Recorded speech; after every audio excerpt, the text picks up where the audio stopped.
Hello, friends. Welcome to the Founders Livestream. Hello, Steve Cockram. Jeremie, I am very well indeed. How are you? I'm great. I'm so glad that they captured that footage of us on Mount Everest when we did that.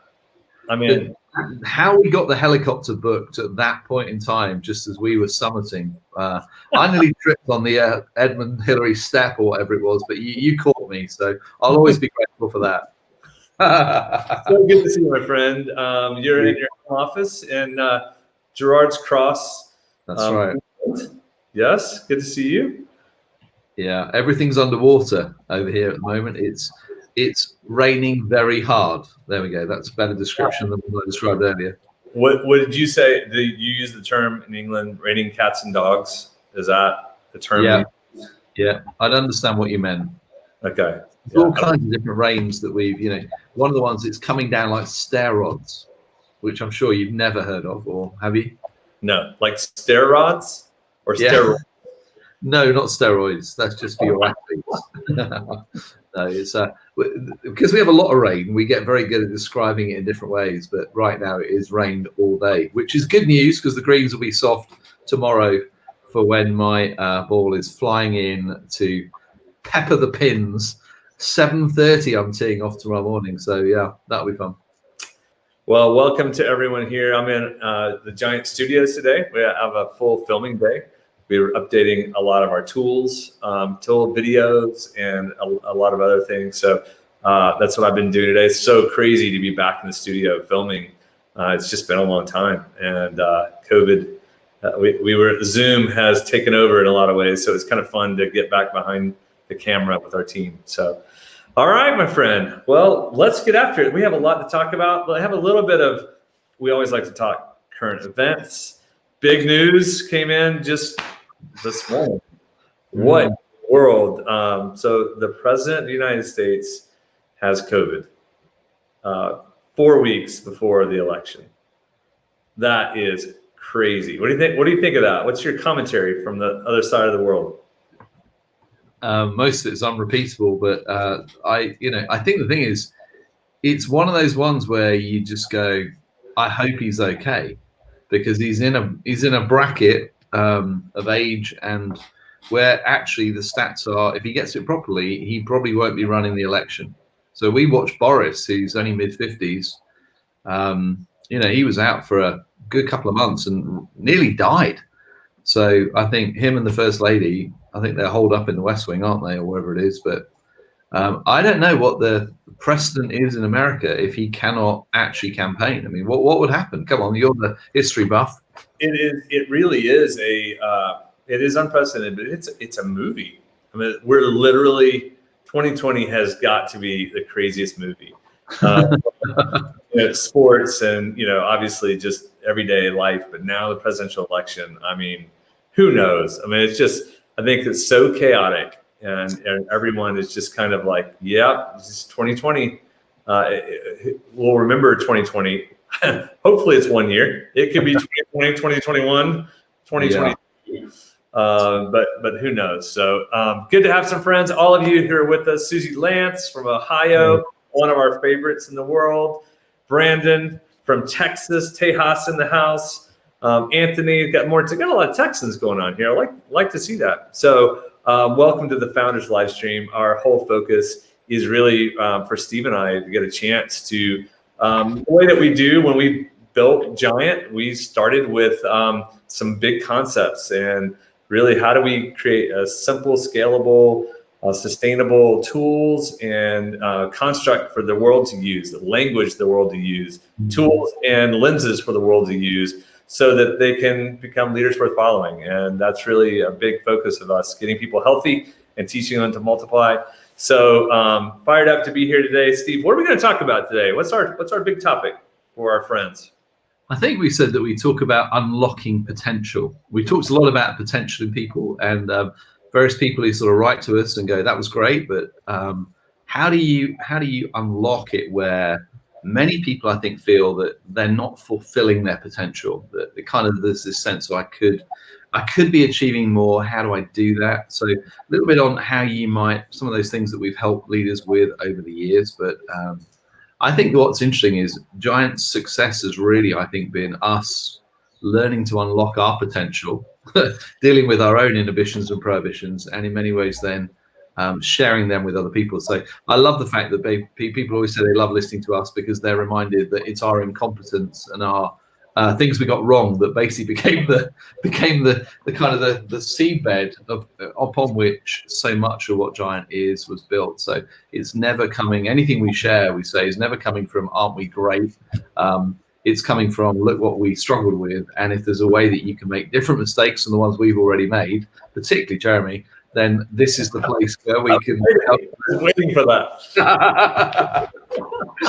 You look very good, actually. Have you been in hair and makeup for part of the day? Oh my goodness, you're just piling on. It's more a British band. Of course, these are all plugs. I just got plugs real quick. And no, yeah, in fact, I look over here and I see your makeup bag, and we need to get to you. Yeah, I've got a different. I've got the Donald Trump skin tone compared to you. That's a bit more pasty. So there we go. I have the very high skin tone. So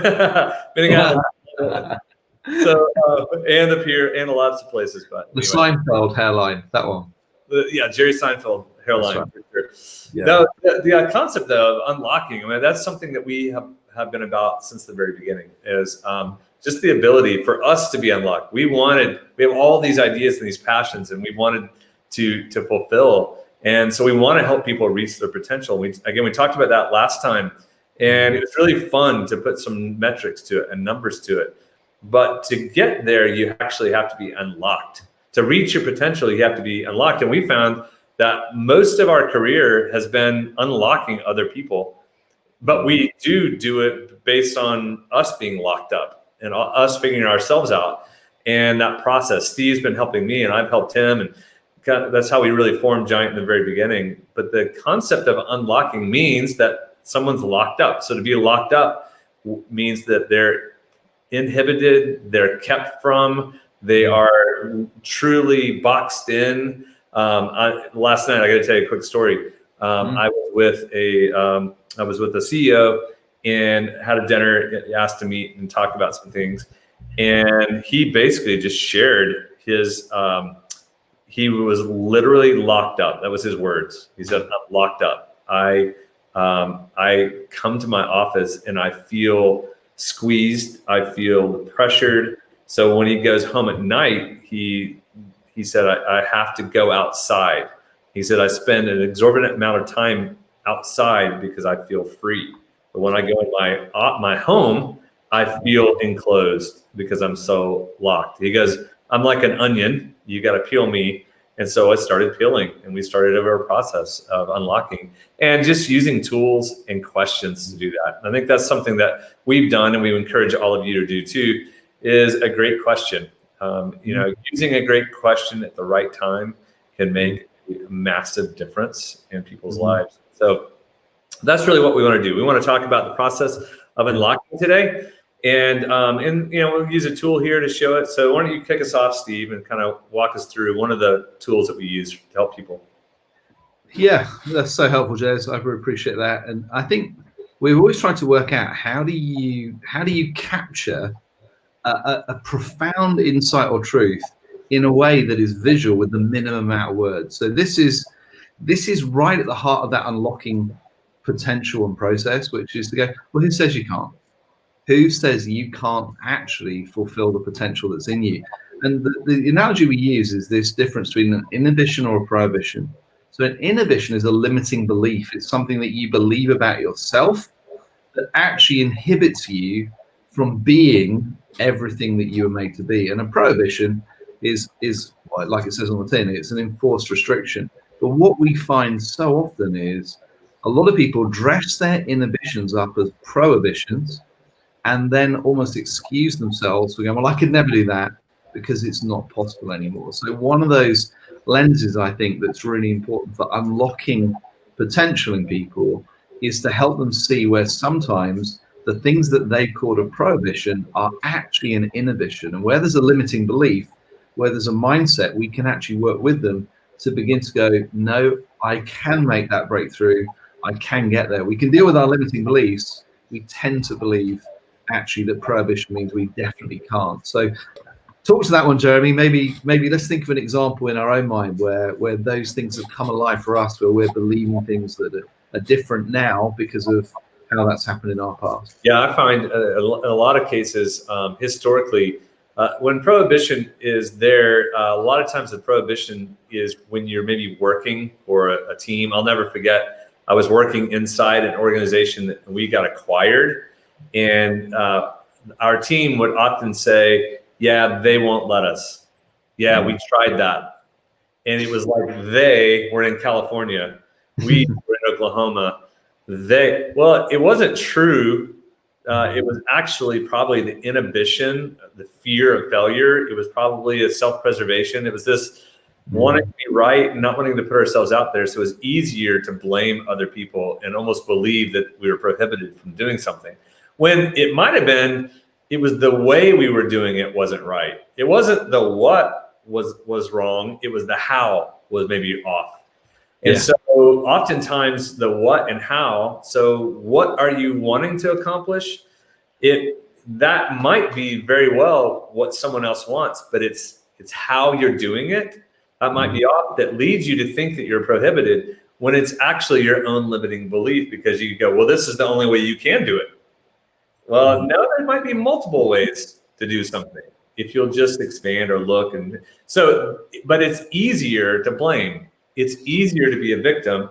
It's easier to say they won't let us versus to deal with your own inhibition and your own limiting belief. So who says you can't is a major factor. It's a major axiom in the giant world, because we believe we can pretty much do anything. Like, who says we can't? We can do this. Let's try.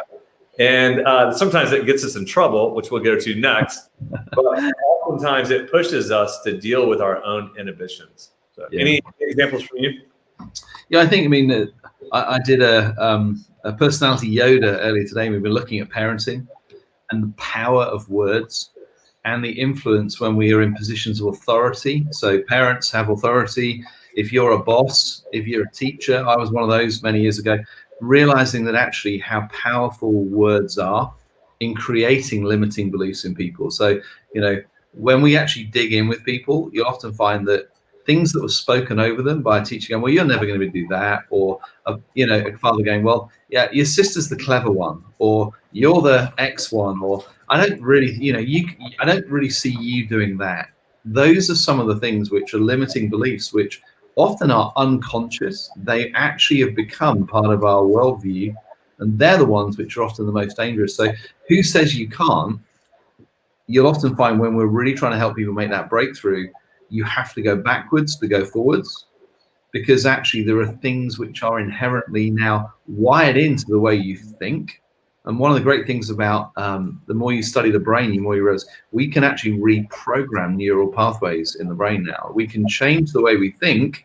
And by changing the way we think, we actually enable the way we behave to be different than what we believe. So I think one that's often interesting for Americans is that if you're going to understand Britain, you have to understand the class system.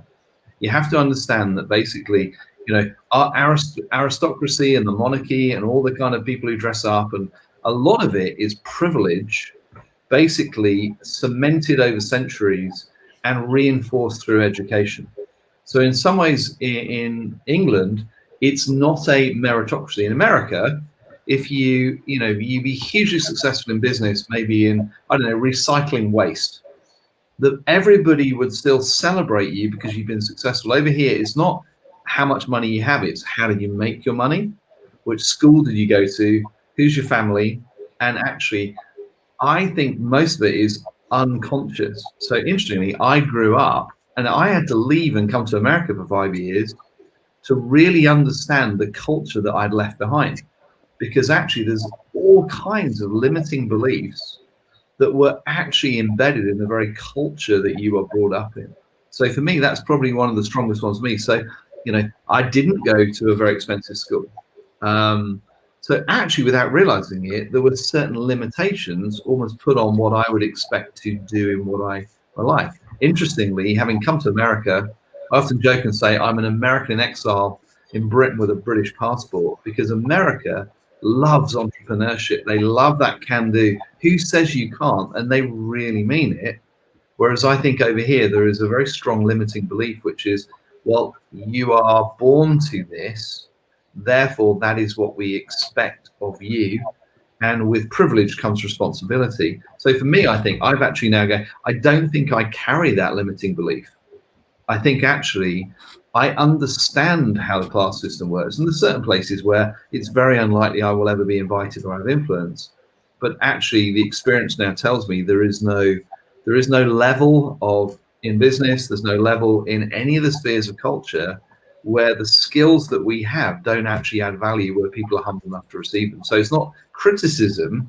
I'd say that's one of those limiting beliefs that actually is cultural and embedded over hundreds of years that I feel like in some ways I've been liberated from, and therefore I spend a lot of time liberating other people now from that belief that they are limited in what they can achieve because of where they were brought up or where they went to school. There you go. That's a very personal one. So no, I think it's great.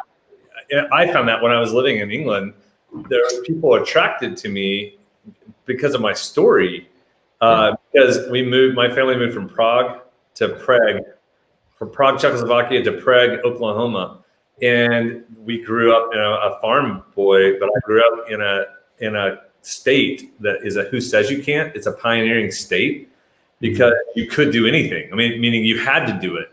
There weren't families. They died, coming over the ocean, or they died in the Great Dust Bowl. Or so there's this pressure, but there's this like opportunity to who says you can't. Okay, you want to be a pioneer? Go for it. And so it's a very entrepreneurial culture. Then I moved to London, and I'd been in Atlanta. Atlanta was a little bit more restricting around who's your family, and then which came from the cultural dynamics. Then we get to England, and we saw that, we felt it. But then we'd have people meet with me, and they would say things like, "Oh, I wish I had your drive," or "I wish I could." And it was that desire, but the cultural restrictions, they are a very real thing. If you go to India or go to certain classes, they do exist.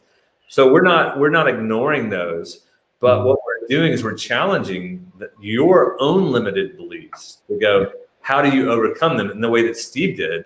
A very real example. I got to watch him. I'll never forget a couple of moments. I'm thinking in Wisconsin, there's a and he was like, I can, yes. And it was like a very thin limiting belief.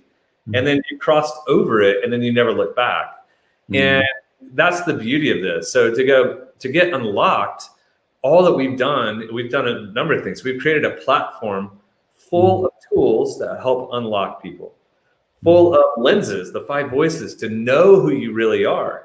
So when you know what you're capable of and who you are, then you can do. We also have a bevy of guides and consultants who've been trained on how to unlock people. If you need help, if you want help, you can ask for it. There's so many different. So all of that's been built and developed, but our whole goal is to unlock the potential of people. So for unlocking the potential, then you got to recognize what your potential is, but by knowing yourself, and then you have to understand what's holding you back? What's keeping you from your full potential? What is it? And so then there's a process of unlocking. And Steve and I, we've done for many years intensives, spending lots of time coaching and counseling, spending lots of time consulting with and helping to unlock. And that unlock the potential of people. It could be a person, it could be a team. The Invincible operating system is basically built to unlock the potential of a team and an organization full of teams.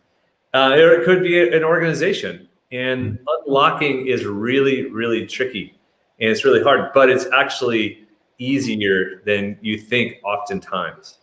Yeah, I think, if you think of how locks work, if something is locked, no amount of you thinking, well, I'm going to will this to open is going to work. None of us have that level of mind power. And however much you might think, well, I've seen it on the movies, I'm going to get one of Jeremy's hair grips and just pick the lock or whatever it is not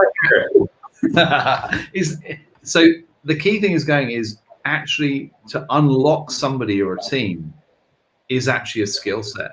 and you actually need tools that help you do that. So I like the analogy because it's you actually need help. It's very unlikely that you will be able to do it yourself. I mean, we have another tool which I love, which came out of one of your first books, I think, which talks about self-preservation, because you can't usually help others unlock their potential unless you've actually dealt with some of your own self-preservation and some of the issues that you struggle with. So, we often say the three questions I remember still, what are you trying to hide? What are you trying to prove? Or what are you afraid of losing?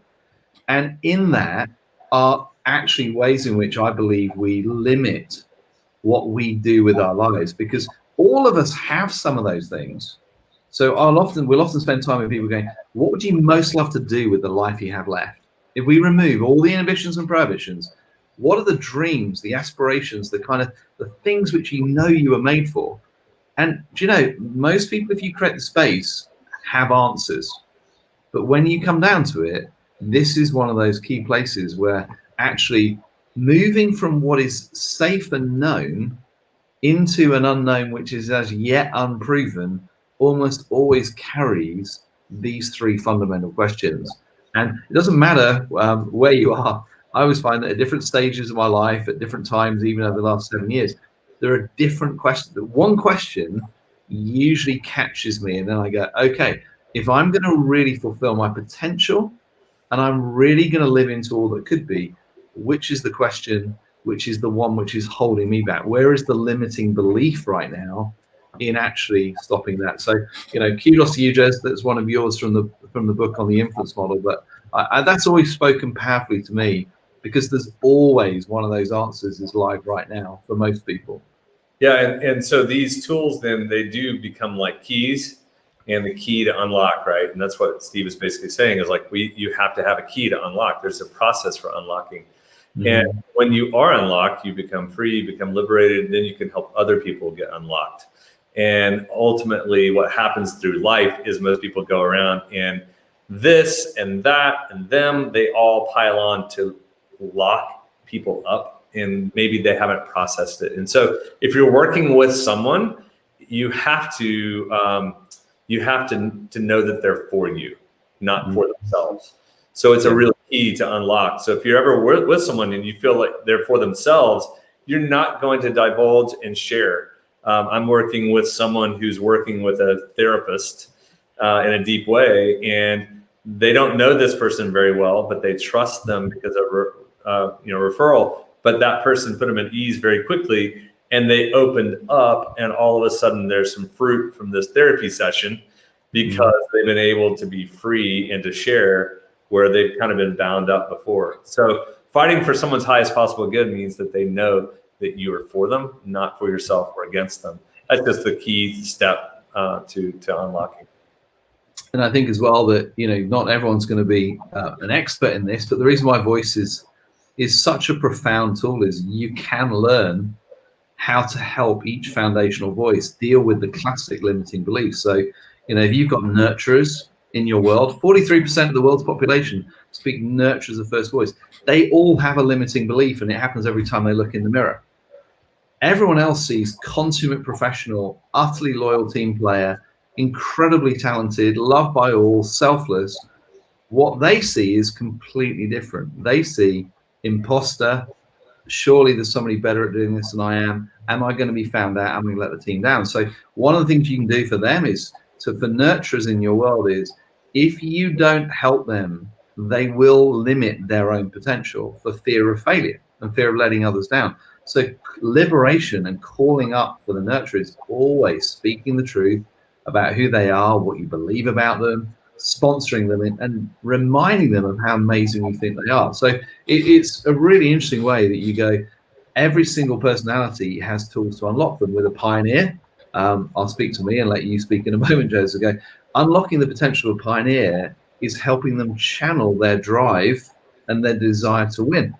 Because most pioneers have a desire to make that difference, to break new ground, to win, to compete. The biggest breakthrough in unlocking their potential comes when they realize, actually, how do I be someone that people want to work with rather than just someone who wins? And how do I become someone who realizes that actually I can help the team win or the teams of teams win. And what that does is it unlocks the ability to take leadership to a higher level. So just two examples, really, and maybe just you do speak to connector and creative. I mean, if you've got a connector, how do you help them unlock their potential? What sort of clues would you need with them? So it's giving them space and a place to be able to share their excitement, to bring their ideas, to not roll your eyes at them, and to not douse the fire. To go, hey, let's have a provisional time.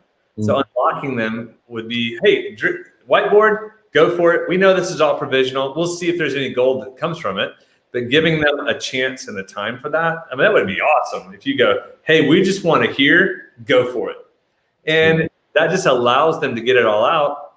And by the way, most connectors, once they get it all out, they go, some of that wasn't very good.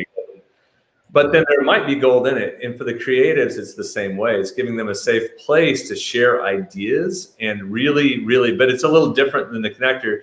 It's actually being intentional to go, I really want to understand what you're working on and I want to affirm it. And you want me to add value to it or not, or I'll just listen. But it's the ability to be known. And if a creative knows that they're known, and aren't chided for it, or because the creatives can very easily pull back. And so that's the place where the creative connector, to unlock them, it's a combination of time and space to be able to really help unlock them. No, that's really good. I mean, I think the other thing is you observe is, or I do, if you squash a connector and you actually constantly shout them down and don't let them dream, you end up with a nurturer type. Somebody's very relational, but they almost lose the ability to dream, and that's really not what we're looking for. Conversely, if you find you have pioneers and squash them, you often end up with guardians, because they're still very critical, they're still very logical, but their horizon of their visioning actually becomes much narrower. So wherever you're dealing with creatives, connectors, pioneers, actually you want them to dream way bigger than what even at times you would think would be sensible, because there is always a dream in people. It may have got battered underneath, words, circumstances. One of my favorite things when I come to America, I always love going to restaurants because your food is unbelievable, but I love actually talking to the people who wait tables, because my guess is for none of them that was their dream. So I'll always ask them and go, you and I are going to have a fantastic, or at least I am anyway, for the next, you're going to bring me at least 3 courses and drinks. And what I want to ask you is this, is to go, if I would invest whatever money was needed, bring all the relational networks that I have in the world, and we would go into business or a venture together where actually I'd back anything you wanted to do, what would you most love to do with the life that you have left? Now, what you'll watch is those that have been squashed find it a really hard question to answer, because they go, I've never thought like that. I mean, I feel like I'm just about keeping my head above water. I wait tables to pay this. But if you say, no, you don't have to answer immediately. Go and get my drinks. And when you come back, we'll keep talking. And in between courses, because I want to help you ask the question, what dream do you have? I remember one example in Nashville. And this dear girl was like such a sweet girl. And I guess she was probably a nurturer. And she came and she said, I've never really thought about that question. I mean, she said, I had a child very young. It's been difficult. Anyway, by the time we finished dessert, what she most wanted to do was open a kitchen attached to a restaurant that actually she could help single parents who struggle to feed their kids with healthy, nutritious food, a place they could come to and actually teach them how to cook in a healthy way. I'm like going, unbelievable. Only a nurturer given unlimited resources would choose to sacrificially give themselves to other people. But just an example of going, wherever you go, if you yourself are somebody who is liberated and free, the ability to call others up and the ability to believe in others, I think that's probably you and I, the way we're wired, Jeremy, that's probably one of our superpowers, and we're kind of maybe more passionate about it than others. But being a person who is unlocking others and calling them up and helping them deal with their limiting beliefs, for me, there is no higher calling in the world than that. Well, and to finish that, you spoke a little bit to the nurturer, right? Just unlocking them. Oftentimes, they're if you're a future-oriented voice, you're not unlocking them to the future. You're unlocking them to be who they are, to value their voice. And almost Steve does it really, really well. He says, I want to liberate nurturers so that they step in to the voice that they've been given, so that they can really, truly fight for the highest possible good of people in the way that they would do it. But they're not oftentimes trying to win. They're actually trying to serve, and they want to help people, and they want to enjoy the people that they're with, and they want peace. And so helping unlock people, nurturers, is sometimes helping them deal with the issues that are in life and calling them into their voice, and they become more confident.